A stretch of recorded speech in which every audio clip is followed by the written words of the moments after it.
¿Alguna vez dijiste que alguien adora al becerro de oro? Es una expresión que hoy utilizamos para representar a aquellas personas que ponen el dinero por encima de todo. El dinero, la riqueza, los bienes materiales, para ellos están por encima de cualquier otro valor.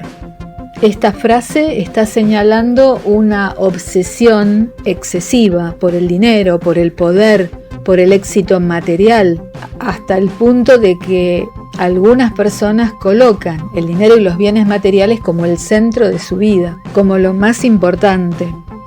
Y no se trata de decir el becerro de oro por tener una simbología de una figura de oro que estaría representando el materialismo. No, esta frase se originó a partir de un episodio que lo podemos encontrar en el libro del Éxodo. El Éxodo es el segundo libro de la Biblia. En el cristianismo se encuentra en el Antiguo Testamento, pero también existe el libro del Éxodo en el judaísmo. Está contenido en la Torá, en la primera parte de la Biblia hebrea. Relata el episodio en el que los israelitas abandonan definitivamente la esclavitud en Egipto y llegan al monte Sinaí, y llegan de la mano del legendario profeta Moisés. Allí Moisés asciende al monte Sinaí para recibir las tablas de la ley, los 10 mandamientos. Pero Moisés tardó mucho en regresar, pasaban los días, y la espera comenzó a generar,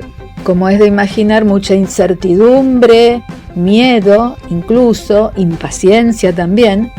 Y el pueblo acudió a Aarón, el hermano de Moisés, y le pidió que les construyera una divinidad visible que pudiera guiarlos, porque en ese momento estaban necesitando una referencia, un centro de unión, algo que pudiera simbolizar su fe y la unión del pueblo. Entonces Aarón, ante la insistencia de la gente, se puso a recolectar todos los objetos de oro que poseían, lo fundió y fabricó una estatua con forma de becerro y la puso en un pedestal.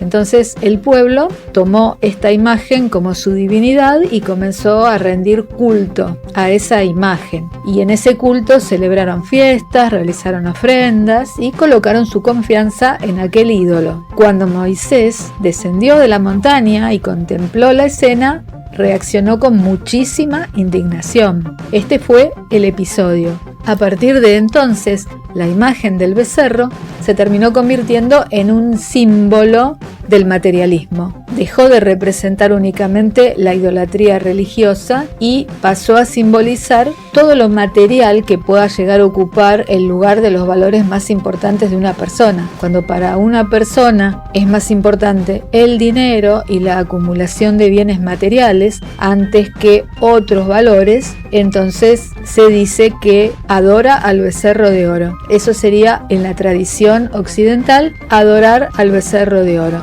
Es un concepto que termina asociado a la riqueza convertida en un fin en sí mismo y no a un medio para obtener otras cosas y para sustentar otros valores, sino la riqueza y la acumulación material por la riqueza misma. La idea de que el dinero puede resolverlo todo, una obsesión por acumular bienes materiales, e incluso hay personas que pueden llegar a sacrificar principios, justicia o dignidad en busca de la riqueza. Hoy decimos entonces, cuando una persona tiene esa actitud, decimos que adora al becerro de oro. Es como que el dinero o el poder se transforma en una especie de Dios. Es un falso Dios alrededor del cual puede girar la vida de una persona. Y cada vez que utilizamos esta expresión, estamos recordando una antigua historia que está reflejada en la Biblia, tanto del cristianismo como del judaísmo, del Antiguo Testamento, y que se viene transmitiendo desde hace miles de años y nos sigue sirviendo en la actualidad para reflexionar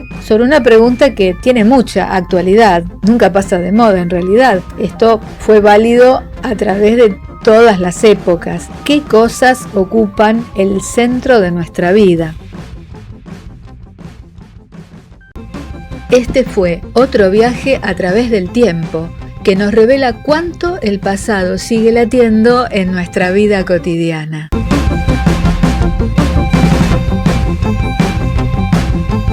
Te espero en otro episodio de ¿Cuán culto sos y no lo sabías?